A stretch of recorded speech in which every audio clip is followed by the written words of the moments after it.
ಈಗಾಗಲೇ ಸಾಕಷ್ಟು ಅಭ್ಯರ್ಥಿಗಳು ಮುನ್ನಡೆಯನ್ನ ಕಾದುಕೊಂಡಿದ್ದಾರೆ. ಭದ್ರಾವತಿಯಲ್ಲಿ ಸಿಎಂ ಇಬ್ರಾಹಿಂಗೆ ಈಗ ಹಿನ್ನಡೆ ಆಗಿದೆ. ಭದ್ರಾವತಿಯಲ್ಲಿ ಕಾಂಗ್ರೆಸ್ನ ಹುರಿಯಾಳಾಗಿರುವಂತಹ ಸಿಎಂ ಇಬ್ರಾಹಿಂ ಹಿನ್ನಡೆಯನ್ನ ಅನುಭವಿಸಿದ್ದಾರೆ. ಇಲ್ಲಿ ಜೆಡಿಎಸ್ನ ಅಪ್ಪಾಜಿಗೌಡಗೆ ಮುನ್ನಡೆಯಾಗಿದೆ. ಭದ್ರಾವತಿಯಲ್ಲಿ ಕಾಂಗ್ರೆಸ್ನ ಸಿಎಂ ಇಬ್ರಾಹಿಂಗೆ ಹಿನ್ನಡೆಯಾಗಿದೆ, ಜೆಡಿಎಸ್ನ ಅಪ್ಪಾಜಿಗೌಡಗೆ ಮುನ್ನಡೆಯಾಗಿದೆ.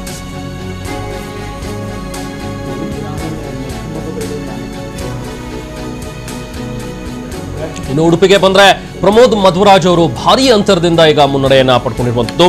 ಪ್ರಮೋದ್ ಮಧ್ವರಾಜ್ ಅವರು ಸುಮಾರು 18,000ಕ್ಕೂ ಹೆಚ್ಚು ಮತಗಳಿಂದ ಮುನ್ನಡೆಯನ್ನ ಪಡ್ಕೊಂಡಿದ್ದಾರೆ. ಉಡುಪಿಯಲ್ಲಿ ಪ್ರಮೋದ್ ಮಧ್ವರಾಜ್ಗೆ ಭಾರೀ ಮುನ್ನಡೆಯಾಗಿದೆ.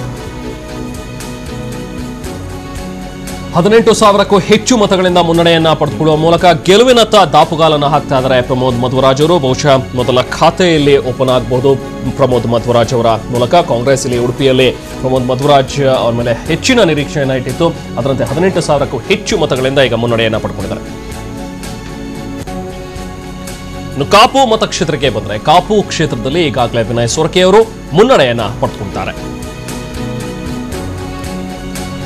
ಕಾಪು ಕ್ಷೇತ್ರದಲ್ಲಿ 5ನೇ ಸುತ್ತಿನ ಮತ ಎಣಿಕೆ ಪ್ರಕ್ರಿಯೆ ಮುಗಿದಿದೆ. ಇಲ್ಲಿ ಕಾಂಗ್ರೆಸ್ ಮುನ್ನಡೆಯನ್ನ ಪಡ್ಕೊಂಡಿದೆ. 5ನೇ ಸುತ್ತಿನ ಬಳಿಕವೂ ಕೂಡ ಕಾಂಗ್ರೆಸ್ ಮುನ್ನಡೆಯನ್ನ ಪಡ್ಕೊಂಡಿದೆ. ವಿನಯ್ ಕುಮಾರ್ ಸೊರಕೆ ಇಲ್ಲಿ ಮುನ್ನಡೆಯನ್ನ ಕಾದ್ಕೊಂಡಿದ್ದಾರೆ.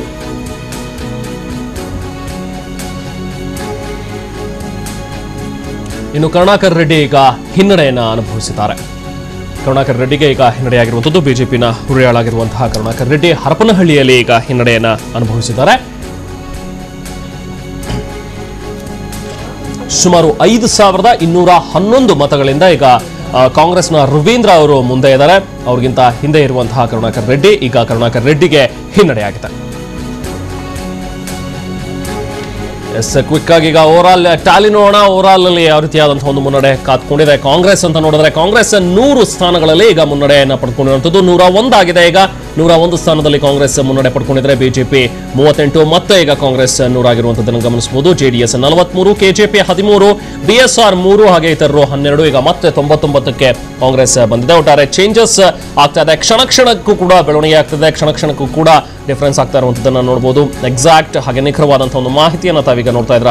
Congress 99, BJP 39, JDS 43, KJP 13, BSR 3 ಹಾಗೆ ಇತರರು 12 ಸ್ಥಾನಗಳಲ್ಲಿ ಈಗಾಗಲೇ ಮುನ್ನಡೆಯನ್ನ ಪಡೆದುಕೊಂಡಿದ್ದಾರೆ.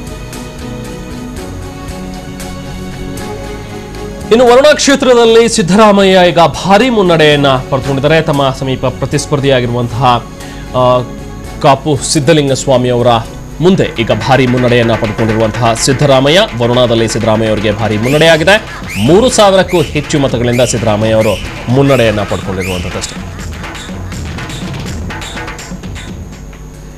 ಕೆಜೆಪಿಯ ಕಾಪು ಸಿದ್ದಲಿಂಗಸ್ವಾಮಿಗೆ ಇಲ್ಲಿ ಹಿನ್ನಡೆಯಾಗಿದೆ. ಸೊ ಡಿಸ್ಟ್ರಿಕ್ಟ್ ವೈಸ್ ಈಗ ನೋಡ್ತಾ ಹೋಗೋಣ. ಡಿಸ್ಟ್ರಿಕ್ಟ್ ವೈಸ್ ಯಾರು ಹೆಚ್ಚಿನ ಒಂದು ಪ್ರಾಬಲ್ಯವನ್ನ ಇಲ್ಲಿ ಸಾಧಿಸಿದ್ದಾರೆ ಅನ್ನುವಂಥದ್ದನ್ನ ನೋಡೋಣ. ಓಕೆ, ಬೆಳಗಾವಿಗೆ ಬರೋಣ. ಫಸ್ಟ್ ಬೆಳಗಾವಿಯಲ್ಲಿ 18 ಕ್ಷೇತ್ರಗಳ ಪೈಕಿ ಈಗಾಗಲೇ ಕಾಂಗ್ರೆಸ್ 6, ಬಿಜೆಪಿ 8 ಹಾಗೆ ಬಿಎಸ್ಆರ್ 1, ಇತರರು 3 ಕ್ಷೇತ್ರದಲ್ಲಿ ಮುನ್ನಡೆಯನ್ನ ಪಡೆದಿದ್ದಾರೆ.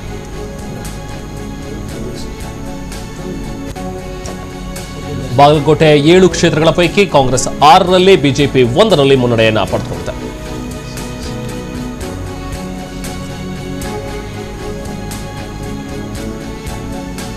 ಇನ್ನು ಬಿಜಾಪುರ 8 ಕ್ಷೇತ್ರಗಳ ಪೈಕಿ ಕಾಂಗ್ರೆಸ್ 5, ಬಿಜೆಪಿ 1, ಜೆಡಿಎಸ್ 1 ಕ್ಷೇತ್ರದಲ್ಲಿ ಈಗ ಮುನ್ನಡೆಯನ್ನ ಪಡೆದುಕೊಂಡಿದೆ.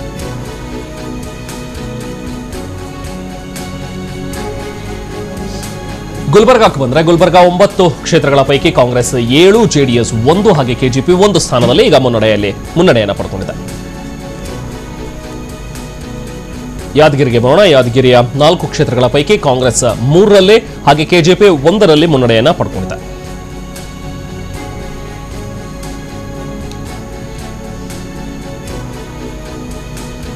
ಬೀದರ್ ಬಗ್ಗೆ ಮಾತಾಡೋದಾದ್ರೆ ಬೀದರ್ನ 6 ಕ್ಷೇತ್ರಗಳ ಪೈಕಿ ಈಗಾಗಲೇ ಜೆಡಿಎಸ್ ಹಾಗೂ ಕೆಜೆಪಿ 1 ಸ್ಥಾನದಲ್ಲಿ ಮುನ್ನಡೆಯನ್ನು ಪಡ್ಕೊಂಡಿದ್ರೆ, ಇತರರು ಕೂಡ 1 ಸ್ಥಾನದಲ್ಲಿ ಮುನ್ನಡೆಯನ್ನು ಪಡ್ಕೊಂಡಿದ್ದಾರೆ. ರಾಯಚೂರು 7 ಕ್ಷೇತ್ರಗಳ ಪೈಕಿ ಕಾಂಗ್ರೆಸ್ 2, ಬಿಜೆಪಿ 2 ಹಾಗೆ ಜೆಡಿಎಸ್ 1 ಕ್ಷೇತ್ರದಲ್ಲಿ ಮುನ್ನಡೆಯನ್ನು ಪಡ್ಕೊಂಡಿದೆ.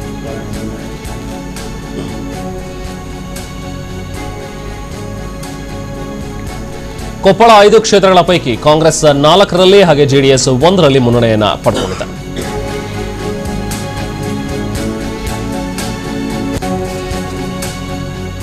ಗದಗ 4 ಕ್ಷೇತ್ರಗಳ ಪೈಕಿ ಕಾಂಗ್ರೆಸ್ 3ರಲ್ಲಿ, ಬಿಜೆಪಿ 1ರಲ್ಲಿ ಈಗಾಗಲೇ ಮುನ್ನಡೆಯನ್ನ ಕಾದುಕೊಂಡಿದೆ.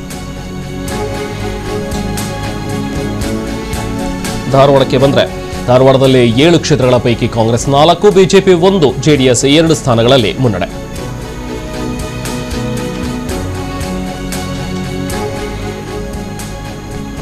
ಉತ್ತರ ಕನ್ನಡ ಜಿಲ್ಲೆ 6 ಕ್ಷೇತ್ರಗಳ ಪೈಕಿ ಕಾಂಗ್ರೆಸ್ 3, ಬಿಜೆಪಿ 1, ಜೆಡಿಎಸ್ 1 ಹಾಗೆ ಇತರರು 1 ಕ್ಷೇತ್ರದಲ್ಲಿ ಗೆಲುವನ್ನ ಕಂಡಿದ್ದಾರೆ, ಮುನ್ನಡೆಯನ್ನ ಕಾತ್ಕೊಂಡಿದ್ದಾರೆ. ಹಾವೇರಿಗೆ ಬರೋಣ. ಹಾವೇರಿಯಲ್ಲಿ 6 ಕ್ಷೇತ್ರಗಳ ಪೈಕಿ ಕಾಂಗ್ರೆಸ್ 3, ಬಿಜೆಪಿ 1 ಹಾಗೆ ಕೆಜೆಪಿ 1 ಕ್ಷೇತ್ರದಲ್ಲಿ ಈಗ ಮುನ್ನಡೆಯನ್ನ ಪಡೆದಿದ್ದಾರೆ.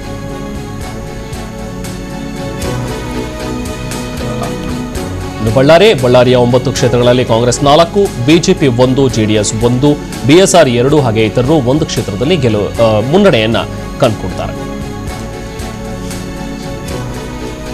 ಚಿತ್ರದುರ್ಗ ಜಿಲ್ಲೆಯಲ್ಲಿ 6 ಕ್ಷೇತ್ರಗಳು ಕಾಂಗ್ರೆಸ್ 3, ಬಿಜೆಪಿ 1, ಜೆಡಿಎಸ್ 1 ಹಾಗೆ ಇತರರು 1 ಕ್ಷೇತ್ರದಲ್ಲಿ ಈಗ ಮುನ್ನಡೆಯನ್ನ ಕಾತ್ಕೊಳ್ತಾರೆ.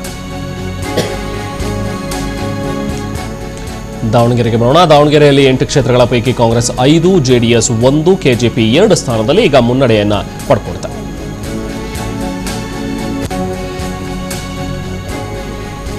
ಶಿವಮೊಗ್ಗ 7ರ ಪೈಕಿ ಕಾಂಗ್ರೆಸ್ 1 ಹಾಗೆ ಜೆಡಿಎಸ್ 2, ಕೆಜೆಪಿ 3 ಸ್ಥಾನಗಳಲ್ಲಿ ಇಲ್ಲಿ ಮುನ್ನಡೆಯಲ್ಲಿದೆ.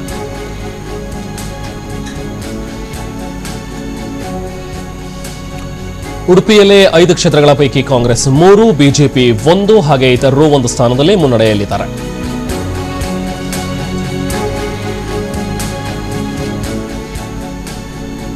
ಚಿಕ್ಕಮಗಳೂರು 5 ಕ್ಷೇತ್ರಗಳ ಪೈಕಿ ಕಾಂಗ್ರೆಸ್ 1, ಬಿಜೆಪಿ 1, ಜೆಡಿಎಸ್ 2 ಸ್ಥಾನಗಳಲ್ಲಿ ಈಗ ಮುನ್ನಡೆಯನ್ನ ಪಡೆದುಕೊಂಡಿದೆ.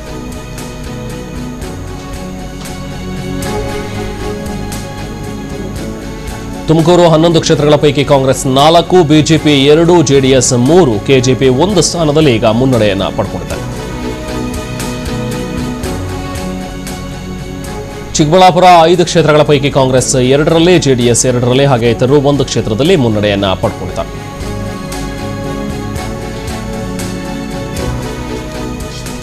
ಇನ್ನು ಕೋಲಾರಕ್ಕೆ ಬಂದರೆ ಕೋಲಾರದ 6 ಕ್ಷೇತ್ರಗಳ ಪೈಕಿ ಕಾಂಗ್ರೆಸ್ 2, ಬಿಜೆಪಿ 1, ಜೆಡಿಎಸ್ 1 ಹಾಗೆ ಇತರರು 2 ಕ್ಷೇತ್ರಗಳಲ್ಲಿ ಮುನ್ನಡೆಯನ್ನ ಕಾತ್ಕೊಂಡಿದ್ದಾರೆ.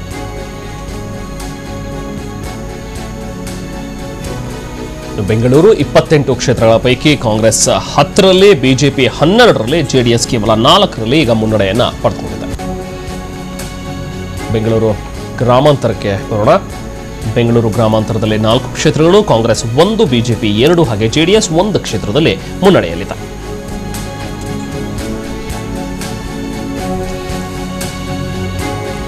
ರಾಮನಗರ 4 ಕ್ಷೇತ್ರಗಳ ಪೈಕಿ ಕಾಂಗ್ರೆಸ್ 1, ಜೆಡಿಎಸ್ 3ರಲ್ಲಿ ಈಗ ಮುನ್ನಡೆಯಲ್ಲಿದೆ.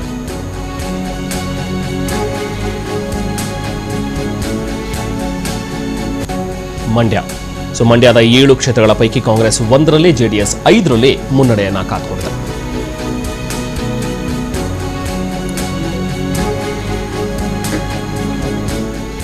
ಹಾಸನಕ್ಕೆ ಬಂದರೆ 7 ಕ್ಷೇತ್ರಗಳ ಪೈಕಿ ಕಾಂಗ್ರೆಸ್ 2ರಲ್ಲಿ, ಬಿಜೆಪಿ ಇನ್ನೂ ಕೂಡ ಮುನ್ನಡೆಯಲ್ಲಿ ಇಲ್ಲ. ಇನ್ನು ಜೆಡಿಎಸ್ 5 ಕ್ಷೇತ್ರಗಳಲ್ಲಿ ಈಗಾಗಲೇ ಮುನ್ನಡೆಯನ್ನ ಕಾತ್ಕೊಂಡಿದೆ.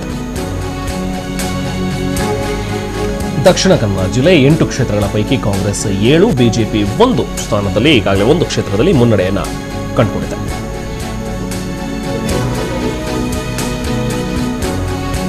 ಕೊಡಗಿಗೆ ಬರೋದಾದ್ರೆ ಕೊಡಗಿನಲ್ಲಿ 2 ಕ್ಷೇತ್ರಗಳು ಮಾತ್ರ, ಇದರಲ್ಲಿ ಬಿಜೆಪಿ ಹಾಗೂ ಜೆಡಿಎಸ್ ತಲಾ 1 ಕ್ಷೇತ್ರದಲ್ಲಿ ಈಗ ಮುನ್ನಡೆಯನ್ನ ಪಡ್ಕೊಂಡಿದೆ.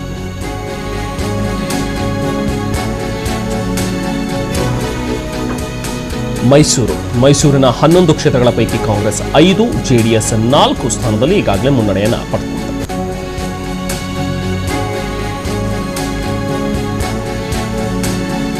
ಚಾಮರಾಜನಗರ 4 ಕ್ಷೇತ್ರಗಳ ಪೈಕಿ ಕಾಂಗ್ರೆಸ್ 3ರಲ್ಲಿ, ಕೆಜೆಪಿ 1ರಲ್ಲಿ ಮುನ್ನಡೆಯಲ್ಲಿದೆ.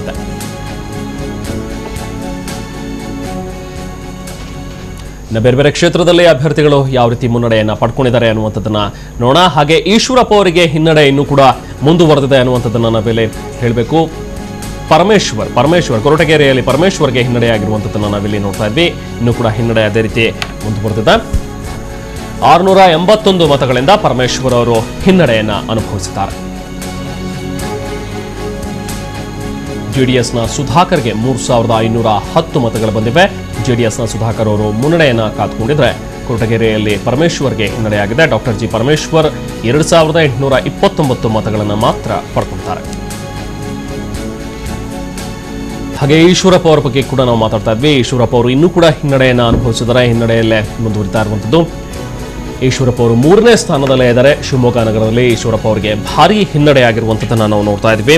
ಈಶ್ವರಪ್ಪ ಅವರು 3ನೇ ಸ್ಥಾನದಲ್ಲಿದ್ದಾರೆ. ಮೊದಲ ಸುತ್ತಿನಿಂದಲೂ ಕೂಡ ನೋಡ್ತಾ ಇದ್ರೆ ಈಗಲೂ ಕೂಡ ಈಶ್ವರಪ್ಪ ಅವರು 3ನೇ ಸ್ಥಾನದಲ್ಲೇ ಮುಂದುವರೆದಿದ್ದಾರೆ.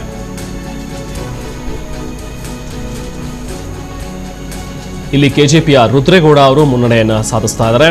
3ನೇ ಸ್ಥಾನದಲ್ಲಿ ಈಶ್ವರಪ್ಪ ಅವರಿದ್ದಾರೆ.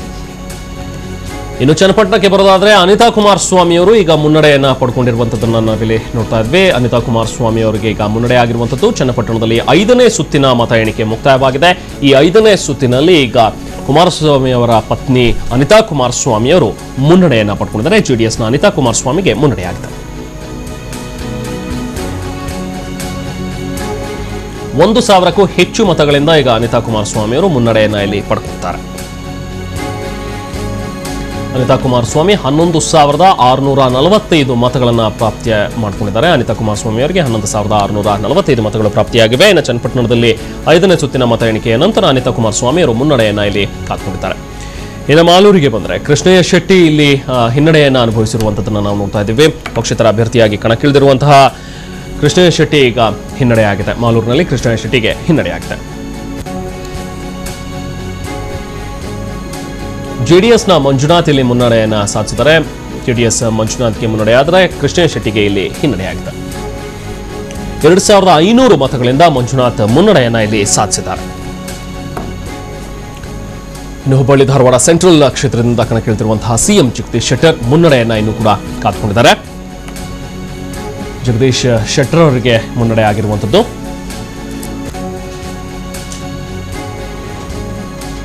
ಎರಡು 2,500ಕ್ಕೂ ಹೆಚ್ಚು ಮತಗಳಿಂದ ಜಗದೀಶ್ ಶೆಟ್ಟರ್ಗೆ ಈಗ ಮುನ್ನಡೆಯಾಗಿದೆ.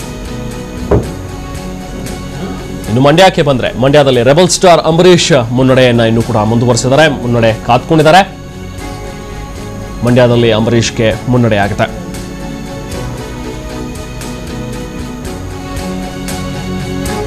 ಮೂರು 3,500ಕ್ಕೂ ಹೆಚ್ಚು ಮತಗಳಿಂದ ಅಂಬರೀಶ್ ಮುನ್ನಡೆಯನ್ನ ಇಲ್ಲಿ ಕಾತ್ಕೊಂಡಿದ್ದಾರೆ. ಮಂಡ್ಯದಲ್ಲಿ 3,500ಕ್ಕೂ ಹೆಚ್ಚು ಮತಗಳಿಂದ ಅಂಬರೀಶ್ ಮುನ್ನಡೆಯನ್ನ ಕಾತ್ಕೊಂಡಿದ್ದಾರೆ.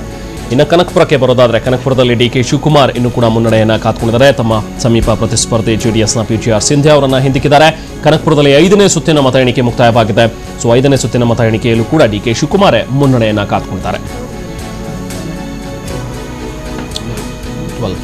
ಕಾಂಗ್ರೆಸ್ ಡಿಕೆ ಶಿವಕುಮಾರ್ಗೆ 1,646 ಮತಗಳಿಂದ ಮುನ್ನಡೆಯಾಗಿದೆ.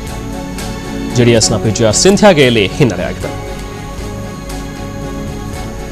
ಇನ್ನು ಬಚ್ಚೇಗೌಡರ ವಿಚಾರಕ್ಕೆ ಬರೋಣ. ಬಚ್ಚೇಗೌಡರಿಗೂ ಕೂಡ ಈಗಾಗಲೇ ಮುನ್ನಡೆ ಆಗಿರುವಂಥದ್ದನ್ನು ನಾವಿಲ್ಲಿ ನೋಡ್ತಾ ಇದ್ದೀವಿ. ಹೊಸಕೋಟೆಯಲ್ಲಿ 4ನೇ ಸುತ್ತಿನ ಮತ ಎಣಿಕೆ ಈಗಾಗಲೇ ಮುಕ್ತಾಯವಾಗಿದೆ. ಹೊಸಕೋಟೆಯಲ್ಲಿ 4ನೇ ಸುತ್ತಿನ ಮತ ಎಣಿಕೆಯ ನಂತರ ಬಿಎನ್ ಬಚ್ಚೇಗೌಡ ಅವರು ಮುನ್ನಡೆಯನ್ನ ಕಾತ್ಕೊಂಡಿದ್ದಾರೆ. 1,339 ಮತಗಳಿಂದ ಬಿಎನ್ ಬಚ್ಚೇಗೌಡರಿಗೆ ಮುನ್ನಡೆಯಾಗಿದೆ.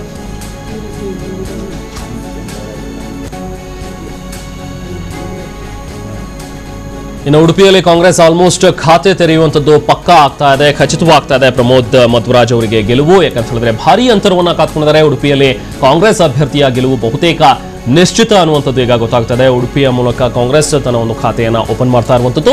ಪ್ರಮೋದ್ ಮಧ್ವರಾಜ್ಗೆ ಭಾರಿ ಅಂತರದಿಂದ ಗೆಲುವಾಗುವಂಥದ್ದು ಇಲ್ಲಿ ಖಚಿತವಾಗ್ತಾ ಇದೆ.